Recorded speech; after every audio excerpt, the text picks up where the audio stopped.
नमस्कार सभी को, स्वागत है आप सभी का आपके अपने चैनल सौगे क्लासेस में। मैं मोहिनी दीक्षित आज इस वीडियो में लेकर आई हूँ हिंदी यूजीसी नेट के सिलेबस में लगा हुआ नाटक बकरी।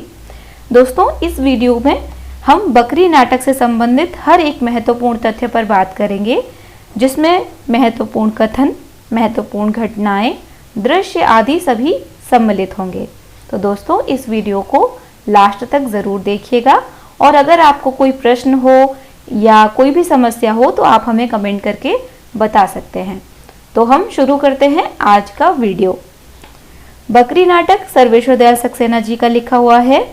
सर्वेश्वर दयाल सक्सेना का जन्म हुआ 1927 में और मृत्यु हुई 1983 में। सर्वेश्वर दयाल सक्सेना लोक शैली में लिखने वाले एक जनवादी नाटककार हैं।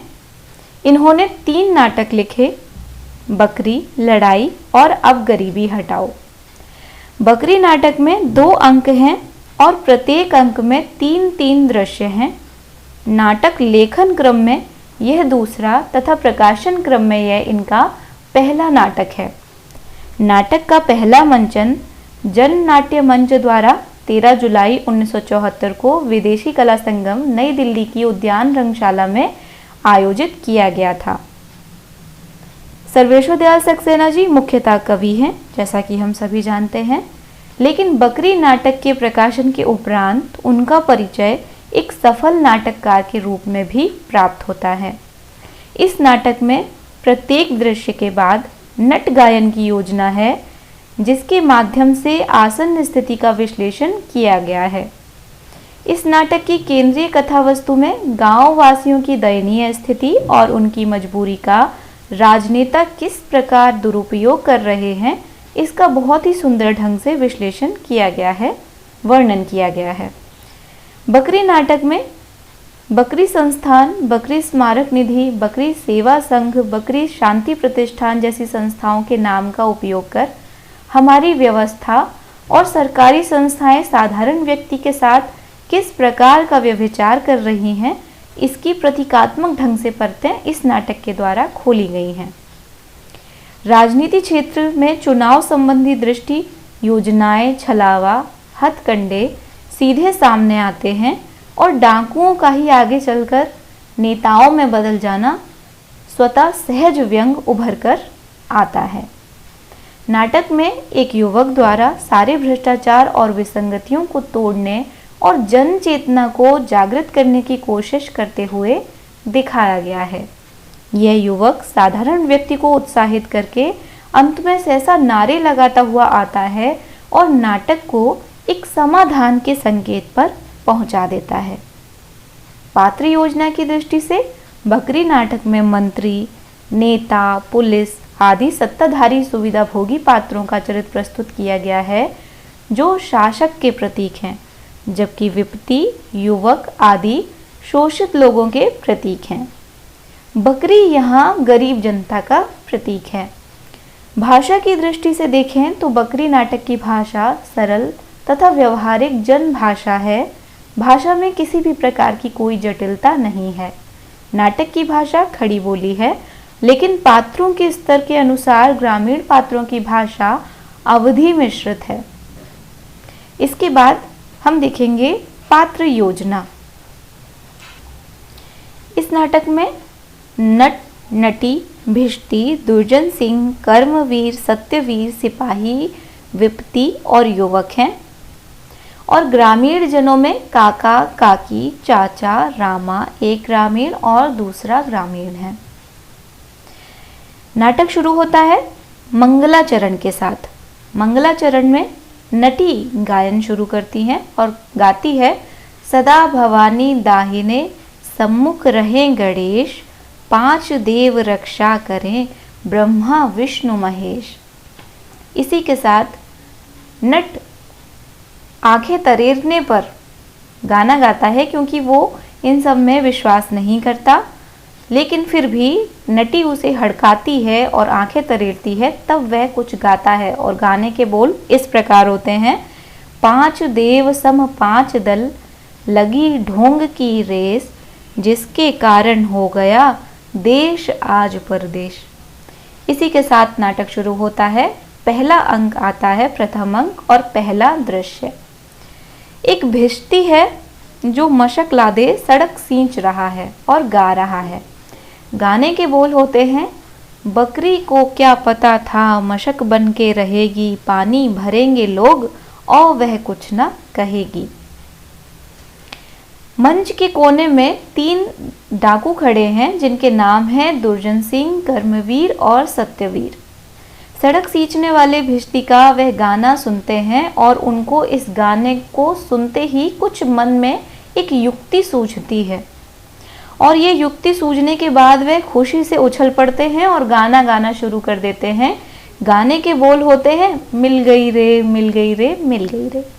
ये तीनों के तीनों इसी प्रकार से गाना गा रहे हैं। तभी तक सिपाही का प्रवेश होता है और वह तीनों को गाते हुए सुनता है यही गाना, मिल गई रे, और सुनकर बड़े उत्साह से पूछता है कि हमें भी बताओ क्या मिल गई। उत्तर में भी कहते हैं, सोना मिल गया, चांदी मिल गई, राजा भी मिल गया, बांदी भी मिल गई, मिल गई मिल गई मिल गई रे। इस बात पर सिपाही कहता है, नया डाका डाला है क्या? उत्तर में दुर्जन सिंह गुस्से में कहता है, होश में बात करो दीवान जी, अब हम डाकू नहीं रहे, शरीफ आदमी हैं। ये सिर्फ बात मन में ही सोचकर ये जवाब है दुर्जन सिंह का। अभी हालांकि कुछ किया नहीं है, सिर्फ मन में ही युक्ति आई है कि मिल गई।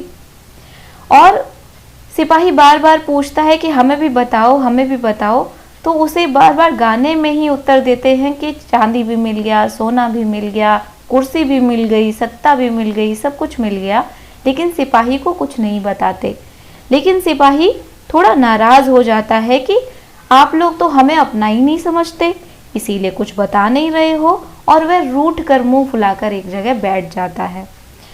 इतने में देखते हैं तीनों और कहते हैं, अरे क्यों नाराज होते हो सिपाही, आप तो हमारे अपने आदमी हो। और उसे चिंता में रूठा हुआ देखकर फिर उसे अपना आदमी कहकर माला माल होने का आश्वासन दे देते हैं और किसी भी प्रकार की बकरी लाने को कहते हैं। तो वो कहता है, बकरी का क्या करेंगे? तो कहते हैं, आप लेकर तो आओ, फिर बताते हैं क्या होता है। और सिपाही कुछ एकदम उसको साफ समझ में नहीं आता, लेकिन फिर भी वह चला जाता है बकरी लाने के लिए। इतने में पुनः भिश्ती आता है गाते हुए और सड़क सींचता हुआ गाते हुए ही फिर से प्रस्थान करता है। दूसरी ओर से सिपाही का बकरी के साथ आगमन होता है। दुर्जन सिंह बकरी के दूध के स्थान पर देने की विशेषता बताता है। कहता है कि पता है ये बकरी क्या देती है? सिपाही कहता है कि नहीं, दूध देती है। तो कहता है, नहीं, ये दूध नहीं, ये कुर्सी, धन, प्रतिष्ठा देती है। और ये बकरी खाती क्या है आपको पता है? तो कहते हैं, बुद्धि, बहादुरी और विवेक जैसी चीज़ें ये खाती है। क्यों खाती? क्योंकि ये गांधी जी की बकरी है। अब सिपाही सारी बात समझ जाता है और फिर मन में समझकर कहता है, हाँ ठीक कहा, जब कुत्तों का खानदान होता है तो बकरी का क्यों नहीं हो सकता। इसके बाद मंडप बनाकर बकरी को फूल माला पहनाकर एक साइन बोर्ड लगा दिया जाता है जिस पे लिख दिया जाता है लोक सेवा सदन। और तीनों कर्मवीर, सत्यवीर और दुर्जन सिंह सिपाही को बकरी के पास छोड़ जाते हैं कि इसकी देख रेख करना, देखना, आगे का काम सब तुम्हें संभालना है, हम सब मिलकर काम करेंगे और ये बकरी हमें सबको माला माल करेगी। इतने में ही जिस औरत की सिपाही बकरी लेकर आता है वही गरीब औरत आ जाती है अपनी बकरी को ढूंढते हुए और कहती है कि ये बकरी तो मेरी है। औरत लाख गिड़गिड़ाती है, खूब रोती है कि ये बकरी मेरी है, हम गरीब आदमी हैं, आप हमारी बकरी क्यों लाए। तो सिपाही कहता है, कैसे ये तुम्हारी बकरी है? ये कोई आम बकरी थोड़ी ना है, ये गांधी जी की बकरी है जिसने देश में शांति दी, आज़ाद करवाया, प्रेम दिया, प्रतिष्ठा दी देश को। इसी की वजह से आज तुम स्वतंत्र देश में खड़ी हो और कहती हो कि ये बकरी तुम्हारी है। तो बकरी कहती है कि क्यों आप हमारा मजाक उड़ाते हैं, हम गरीब आदमी हैं, मेरे बच्चे इसी के दूध से रोटी खाते हैं, मेरे जीविका का यही साधन है, हमारे घर में ही ये बकरी पैदा हुई, बच्चों के साथ पली बड़ी, तो आप इसे दे दीजिए। लाख कहने के बाद भी उसे वह बकरी नहीं देता और खूब गुस्से से डराता है, लेकिन फिर भी औरत जो है वो जिद पे अड़ी रहती है कि बकरी मेरी है, आप मुझे दे दीजिए। इतने में कहता है कि अच्छा ठीक है, तुम मानती नहीं हो तो एक काम करो, जाओ गांव वासियों को भी बुला लाओ, वो सब मिलकर जो फैसला करेंगे बकरी उसी की होगी। गांव वालों के आने पर गांव वालों की सारी परेशानियों की वजह, परेशानियां क्या है गांव वालों की? परेशानियां हैं सूखा, महामारी और खाने के लिए भोजन नहीं और पानी नहीं पीने का। ये सारी परेशानियों की वजह बताते हैं कि बकरी को इस गांव में जो मिली है, लेकिन इसको बहुत ही साधारण तरीके से रखा है इस औरत ने, और इसी की वजह से ये परेशानियां हैं। क्योंकि गांधी जी की बकरी है तो गांधी जी देवता हैं, तो उनकी बकरी भी देवी हुई, और देवी को सम्मान से मान से रखना चाहिए। इतनी बुरी तरह साधारण फूल पत्तियां खिलाकर आप रख रहे हो, इसलिए गांव की इतनी बुरी हालत है। और तमाम तर्कों के बाद ये लोग गांव वासियों को समझा देते हैं। सिपाही कहता है कि अगर बकरी को अच्छी तरह से रखा जाता, मान सम्मान दिया जाता, तो गांव वासियों की ऐसी बुरी हालत ना होती।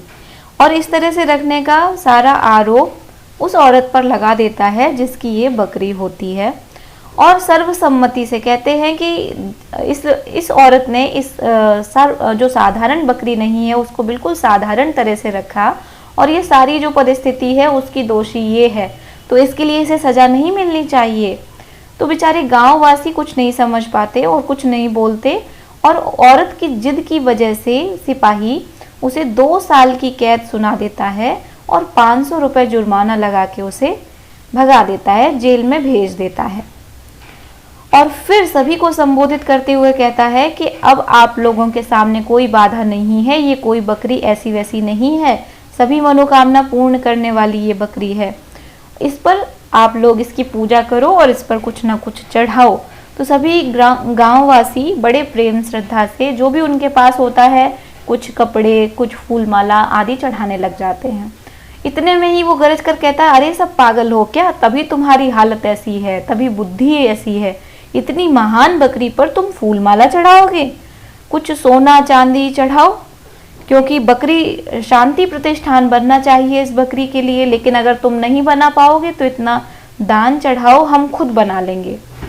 बकरी शांति प्रतिष्ठान, बकरी संस्थान, बकरी सेवा संघ, बकरी मंडल, बहुत सी संस्थाएं बनानी हैं जिसके लिए पैसा जमा करना होगा। और गांव वासी बेचारे डर जाते हैं, कहते हैं हमारे पास तो कुछ नहीं है। तो कहते हैं कि नहीं, कुछ ना कुछ तो चढ़ाना, तभी आपकी मनोकामना पूर्ण होगी, ऐसे कैसे होगी। गांव वासियों के पास जो कुछ भी बचा था वो सब आके चढ़ाने लग जाते हैं बकरी के पास। इसी तरह से ये पहला दृश्य खत्म होता है और अंत में फिर नट गायन होता है। नट गायन होता है, दौलत की है दरकार ए सरकार आपको, कोई शिकार चाहिए हर बार आपको। इसी के साथ पहला जो दृश्य है वो खत्म हो गया और दूसरे दृश्य का प्रारंभ होता है। दूसरे दृश्य में चौपाल का दृश्य है। शाम का समय है, कुछ ग्रामीण चिंतामग्न बैठे हैं। एक युवक का प्रवेश होता है और वह व्यंग पूर्वक ग्रामीणों से पूछता है कि किसका मुर्दा फूंक कर बैठे हो। मुर्दा फूंक कर बात इसलिए आती है क्योंकि सभी बहुत चुपचाप, ऐसा लगता है जैसे गम में बैठे हैं। इस दृश्य में सभी ग्रामीण विपत्ति के जेल जाने और बकरी चले जाने के दुख में बैठे हुए हैं। युवक की बात करने से पता चलता है कि गांव वालों को यह पता है कि उन्हें ठगा जा रहा है। कैसे पता है? क्योंकि ग्रामीण युवक कहता है कि आप लोगों को पता है ये बकरी वकरी कुछ भी नहीं है, गांधी जी की बकरी कहाँ से आई, आप लोगों को ये ठगते हैं क्योंकि इनको पैसे चाहिए। इस बात को सुनते हैं ग्रामीण और कहते हैं हमें सब पता है, लेकिन गांधी बाबा की बकरी है तो वो देवी है और देवी का तो मान होना ही चाहिए, इसलिए तुम्हें जो भी करना है तुम करो, हम कुछ नहीं कर सकते।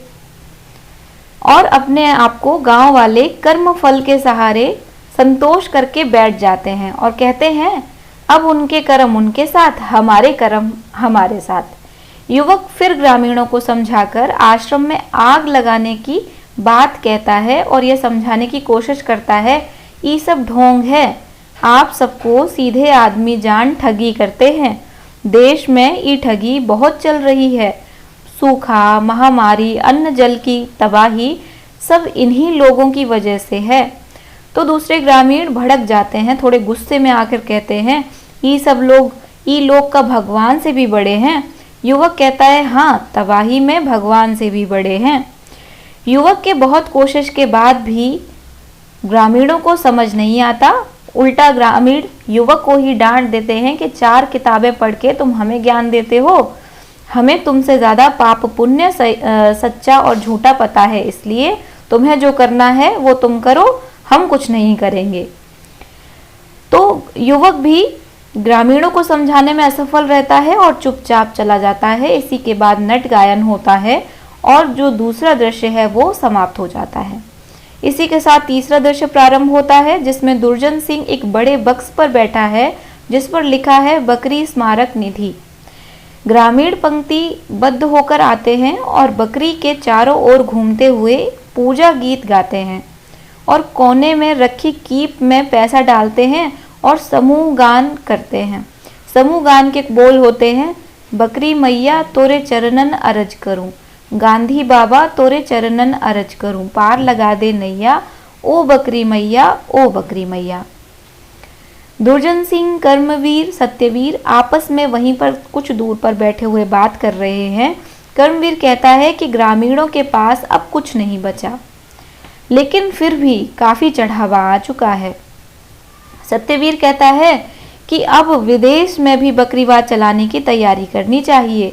इस बात को सुनते ही दुर्जन सिंह शाबाशी देते हुए कहता है, बकरीवाद और विश्व शांति, मानवता को आगे बढ़ाने का विचार, वाह, सारा विश्व हमारा है।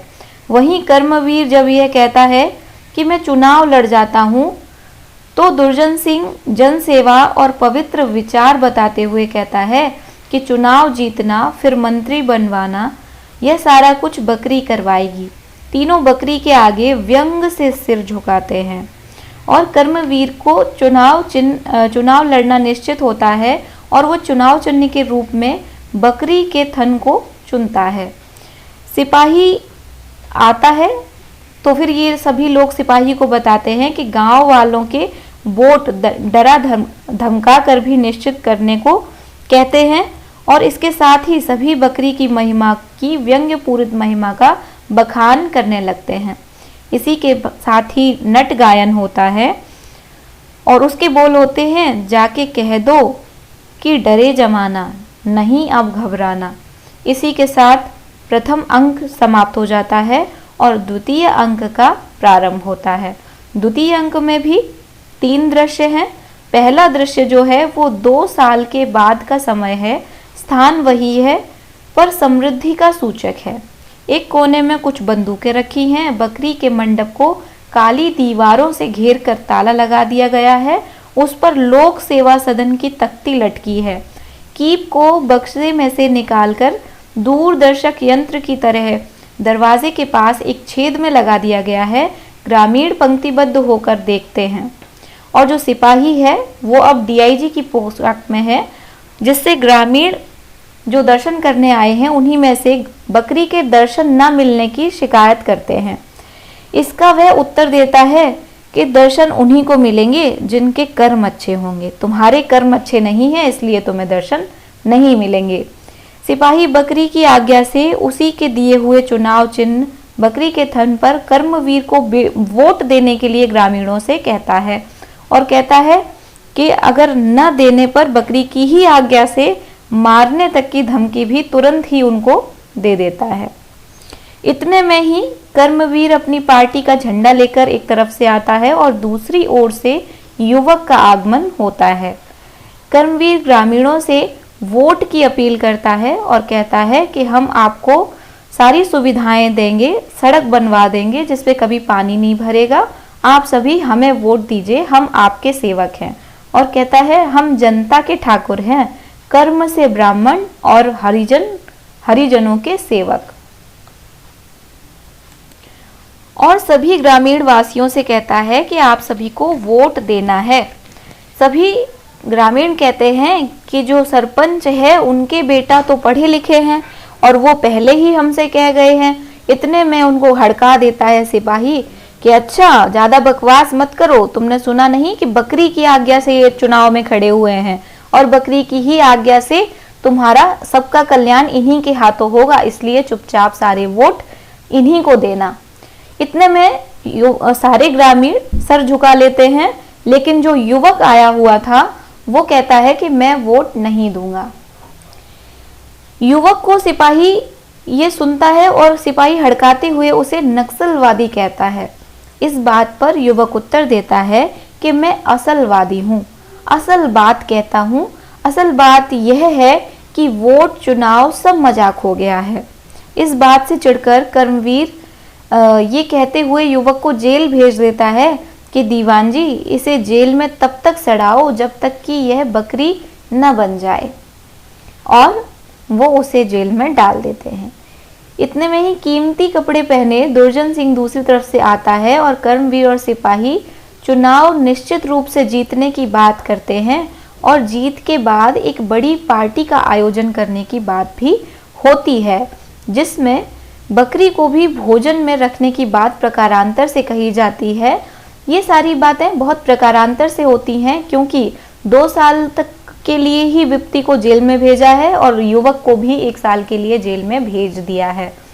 तो अब बकरी का भी कुछ करना है क्योंकि वो वापस आके फिर से अपनी बकरी मांगेंगे, इसलिए बात प्रकारांतर से होती है कि शाकाहारी भोजन ही बनेगा, लेकिन बकरी के जो रक्त में जो गांधी जी का सत्य और प्रेम है उसका भी तो घोल होगा, तो वो भी पार्टी में होना चाहिए। ये प्रकारांतर से बात होती है और सिपाही बकरी को खोलकर ले जाता है। इसके बाद नट गायन होता है। जिसकी लेते हैं शरण उसको ही खा जाते हैं लोग, जिसका थामा हाथ उसका ही लगा जाते हैं भोग। पेट ही बस पेट निकल आ रहा है देश का, कोई बतलाए भी आकर क्या करूं इस क्लेश का। इसी के साथ पहला जो दृश्य है वो समाप्त हुआ और दूसरा दृश्य प्रारंभ हुआ। दूसरे अंक का दूसरा दृश्य है दोस्तों। दूसरे दृश्य का जो स्थान है वो है और जो वातावरण है वो कुछ इस प्रकार का है। जीत गया भाई जीत गया, बकरी वाला जीत गया, कर्मवीर जिंदाबाद के नारे लगाता जुलूस कर्मवीर को कंधे पर बिठाकर मंच पर परिक्रमा करता है और फिर चला जाता है।